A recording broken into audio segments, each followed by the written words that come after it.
काय वाटतंय, अमेरिकेने फक्त एका बेटावर बॉम्ब टाकला की इराण संपला?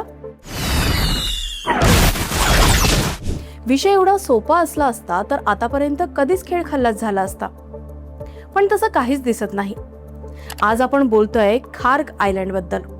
हे नाव सध्या लय चर्चेत आहे. का? कारण हे बेट म्हणजे इराणची सोन्याची खाण आहे. पण अमेरिकेला वाटते की इथं घाव घातला की इराण गुडघ्यावर येईल. पण हा अमेरिकेचा भ्रम आहे की इराणची ताकद. चला आज याचा कच्चा चिट्टा काढूया. नमस्कार, मी राणी.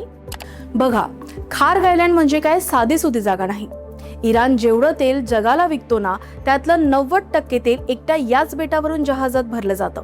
रोजचं 17 लाख बॅरल तेल.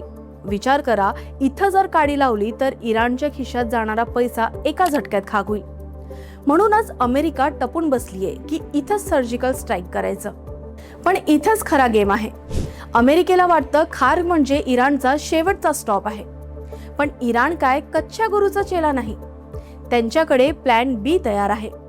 इराणने आधीच जास्क नावाचं दुसरं बंदर तयार ठेवलंय, जे हार्मुझच्या समुद्राच्या बाहेर आहे.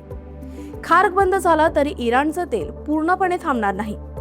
थोडं इकडून थोडं तिकडून त्यांचं दुकान चालूच राहणार. आणखी एक गोष्ट सांगते, 2020 आणि 2021 मध्ये अमेरिकेने इराणची पूर्ण नाकेबंदी केली होती. त्याचं तेल विकणं पार बंद व्हायच्या मार्गावर होतं. पण इराणने काही हार मानली नाही. आज इराण रोज 50 लाख बॅरल तेल काढतोय आणि 22 लाख बॅरल बिनधास्त विकतोय. याला म्हणतात रांगडी ताकद.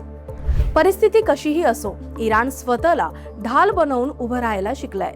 आता सर्वात मोठी मेक ऐका. अमेरिकेने जर खार्गवर हल्ला केला तर इराण गप्प बसेल का? अजिबात नाही. इराणने जर आजूबाजूच्या देशांच्या तेल विहिरींना हात लावला तर जगातल्या तेलाचे भाव पार आभाळाला भिडतील. पेट्रोल डिझेल इतकं महाग होईल की अख्ख्या जगाची अर्थव्यवस्था कोलमडून पडेल. म्हणजे दुसऱ्याचं घर जाळायला गेले आणि स्वतःच घर धोक्यात आलं, अशी अवस्था अमेरिकेची होईल. तर मित्रांनो, खार्ग आयलँड हे महत्वाचं नक्कीच आहे, पण तो इराणचा शेवट नाही. इराणला अशा संकटातून बाहेर पडण्याची लई जुनी सवय आहे.